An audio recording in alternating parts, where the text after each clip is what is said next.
Now, a few weeks ago, actually, Theophane produced a flawless 12-round performance to win the British light welterweight title. At Wembley, actually beat Lenny Dawes. A couple of knockdowns in round 9 were decisive. But it was probably the years on the road in the gyms in America where the fight was won. Well, I'm delighted to say that Ashley is here now, live in the studio. First of all, Ashley, welcome. Thanks for coming in. How you doing, Steve? Now, that night was an interesting fight. It was a fight, you know, like the expression in football, a game of two halves. Yeah. Well, that was a fight of two halves. It was. Now, before the fight, Akai Izola, Yeah. who you've known for a long while, and I've known for even longer because I'm older than you, he said to me, Steve, it's all going to happen after 6 rounds. But after 6 rounds, I thought it was 5-1 to Dawes, or, you know, Or even- close, or yeah. even 6. It was, Yeah.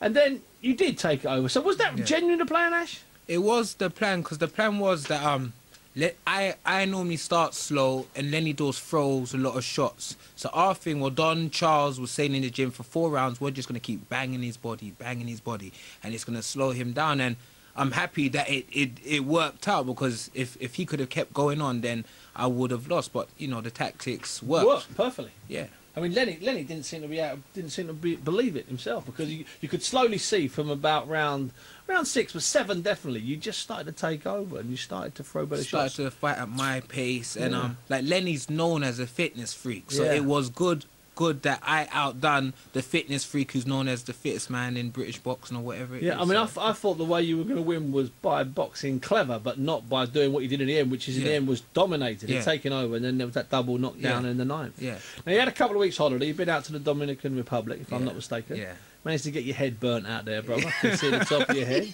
You need to put some cream on, or a hat, all right? I know. Anyway, that's neither here nor there. Your mother would be very upset, as Yeah, you I know. hear that. Let me ask you this. In your absence, there was lots of talk about you defending your British title. One guy, Yeah, there's I offers know. from here and offers there. I know. What's the latest? I mean, because obviously Frankie Gavin, he wants to fight with you. He's the young British boxer. Yeah. Frank Warren, his promoter, was sort of, you know, was going to speak to you or your advisors. What's your understanding of what's going on? I'll tell you this. This is what happened. I beat up like Lenny Dawes. The next day, I got a call from Don Charles. He said that, you know, like Frank Warren, he wanted to meet me.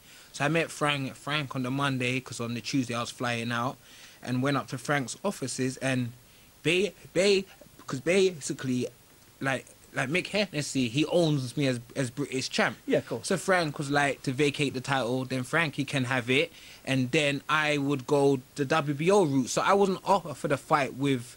Okay. It was an alternative Yeah, route. it was an alternative thing. So then I told them I'll think about it, because I said that I would win the British title and vacate. Like that was You what said it on this show, and I'm yeah. a man of my word. But while I was on holiday, I was getting some emails, and I was seeing like what Frank Warren was saying, that I'm running from Frankie, that I'm scared. Like, you know, I've been sparring with good guys and beating a former world champion, a world number 3, a British champ now. Lot of hard fights, I'm not scared of Frankie Gavin. So the point was, like, because they said that I'm scared, I'm not scared. That's why I'm keeping the title. And if you want to fight me, you earn your way to fighting me. Okay, so if he wins, that's what it is. So if he has an official eliminator, Yeah, he can do that. And if it goes to a purse bid or whatever, then that's it. He's welcome to do that. Because he can earn a shot at me the same way I earned a shot at Lenny Dawes. Yeah, you know, I'm pleased you're doing that, because Yeah. back when I had you on the phone in January, Yeah. I said, well, you know, I wasn't happy with the idea you win the title and you go back to America, Yeah, because I hear that. because basically, I It mean, devalues it as well, Well, it's not- to throw away. It's a lack of respect. listen, which every fighter's entitled to do, Yeah. because you're the guy who's fighting. You haven't got a long career. You Yeah. can't be sitting with no good having a really nice belt. Yeah. You want to make some money. No, so if there's money elsewhere, go and Yeah. make money. Yeah. But I think that there's some potential fights here for you, Yeah. and I think the Gavin fight down the line is interesting. What's this fight against the German Michael Trabant? Is that happening, or is that just a sort of suggestion? That's in June, in theory. That was offered towards me. It was offered to me in like January, but it's not going to happen. It's too heavy. They want it at light middle or something. I know you've boxed up there, but Yeah, that's not your weight, is it? it's not gonna happen still. Like there was talk with me like boxing at Tim Coleman in the States or Ken or Holt, but like Kendo's got an opponent now, and I think Tim has an opponent now. So maybe it's gonna be at the XL, like defending the British in June or something like that. Yeah, well, there'll be some shows in June and July. Yeah, Kennedy and whatnot. exactly. So I'm gonna. And that makes sense, because I tell you what, Ash, I think you could pick up some fans over here.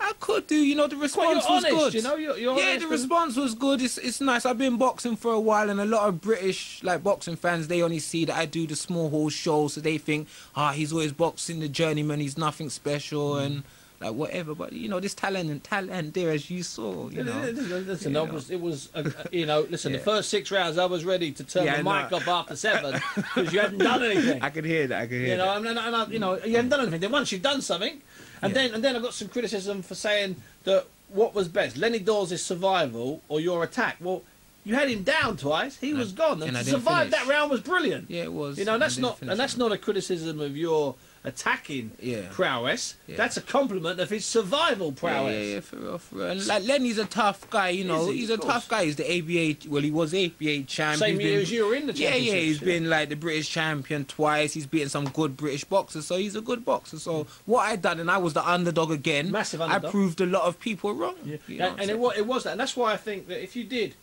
played your cards right, if you did it, because you know you're a good interview and you're a nice kid, you've got a good backstory, you know, Yeah. with the Young Offenders Institute. Yeah, That's a good backstory. yeah, of that, course, that 'cause piece in Boxing Monthly is a good piece. So Yeah. if a couple of people pick up on it, Yeah, I for think real. you could attract some fans and Yeah. defend the British title. And Yeah. and then in maybe 6 months, a year, 9 months, or whatever, you know, you might get Frankie Gavin. Yeah, for real. You know, because that comes with money. That's what I'm saying. It's Yeah, irrespective for real. of whether Gavin is worthy. But Gavin's a name. He won the World Amateurs. Yeah, he is. He's got a big promoter behind him. For real, but I feel as well there is, because he has the big promoter, that they think because you're Frank Warren that you can say, yeah, that my boy is gonna jump the queue, and I'm actually Theophane, and you're not jumping the queue this time. Because you So- certainly didn't jump a queue. 'Cause Exactly. When did you win that eliminator? It was forever ago. Like 4 years ago, when I 4 beat year Ad- wait. Yeah. Exactly. So that's why I wasn't made the mandatory. So then that's when I was like, I'm not getting like no love there. So then that's when I went and said, you know what, I'm gonna go over to like America a bit more and see if I can make it happen there.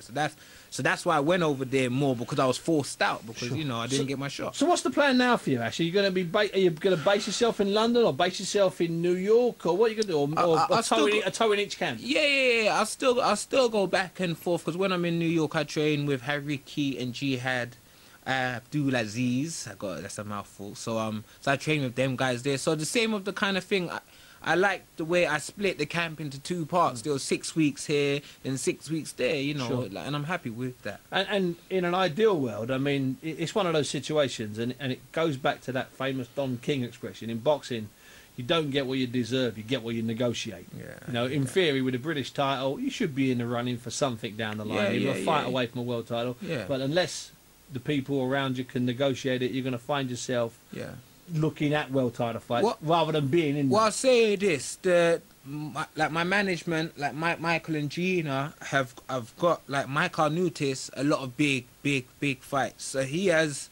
Of late he's been losing, but that's not up to them. That's up to him. Yeah. But they've got And him the big fights. The Greek kid, they did get him some big so fights. if they brother, could yeah. get me those same big fights, I'm gonna deliver. So that's why I've joined All right. them. So yeah. just to paraphrase, you might be boxing in June sometime, maybe at the Yeah. XL, Yeah, and that's what I'm hopefully a hoping. British title fight. Yeah. You're still waiting, and if Frankie Gavin earns his right, and if everything works out right, you'd we fight make it him. happen. Of Yeah, course. we make it happen.